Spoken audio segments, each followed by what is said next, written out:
चैत के महीना चढ़ गई, आई निमन निमन छेना कहाँ लेके जाए। एको दिन भोग लगा तो भोजन करवाए दादा।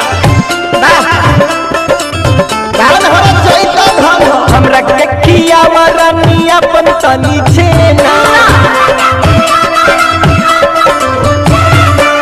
दूर हट राजा डोलावो तनी बेना।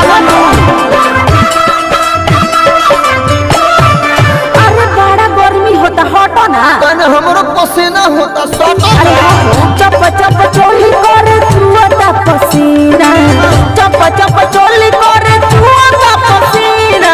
आ गइले हो धनी चैती महीना दूर हटा बही डोलावो तनी बेना। अब रहे जाने कैसे काटत रह दिनारा कुंवार में। पागल तू भइल बाड़ा जानू हमरा प्यार में। जाने कैसे काटत रह दिनारा कुंवार में। पागल तू होई गइल जानू हमरा प्यार में।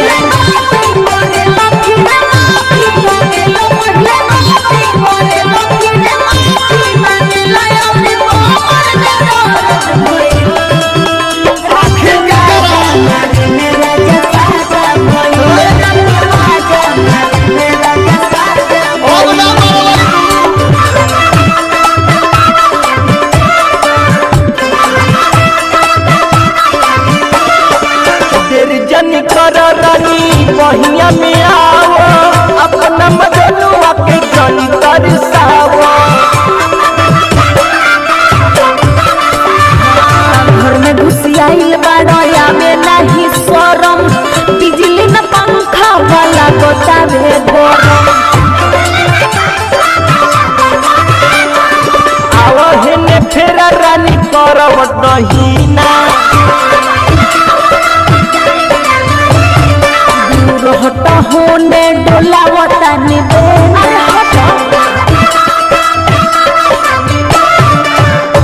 अरे तू कहाँ सोटता रह हटबा कि ना है चैत के महीना में। गरमी के दिन बावे छाना जनी छेना। गरमी के दिन बावे छाना जनी छेना। हमरा के खिया वरनी अपन तनी छेना दूर हटा बही डोलावता निबेना।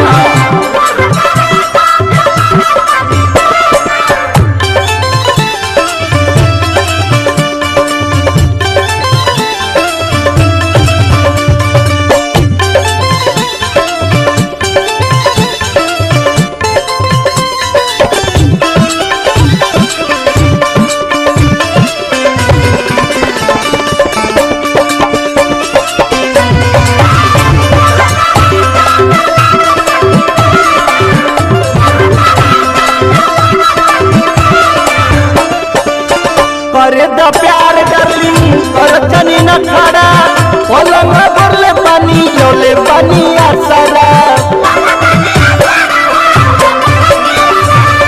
हफ्ता भर बंद रही राजा बोला चाली। पर्व बरियारी तो देवेला गमगाली।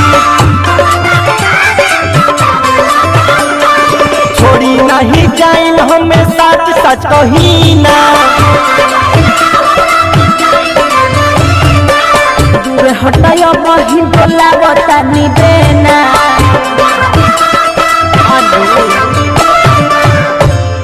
हम सब जानो तनी बड़ा असरा लगैले बड़ो। अच्छा आई गइले हो जानू चैती महीना। आई गइले हो जानू चैती महीना। हमरा के खिया वरनी अपन तनी छेना दूरे रहय बही डोलावता निबेना।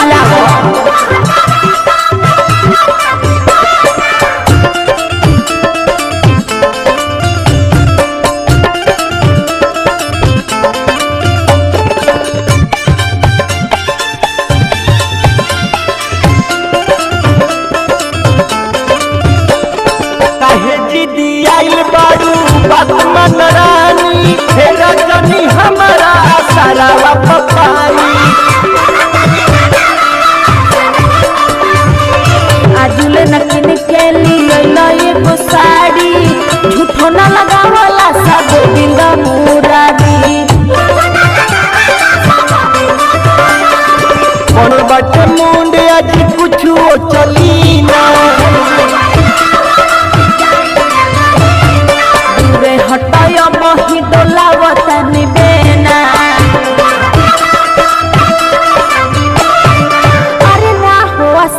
पानी ना फेरम हाँ परम नाही बटनी अब की साफा हम कहीं ना परम नाही बटनी अब की साफा हम कहीं ना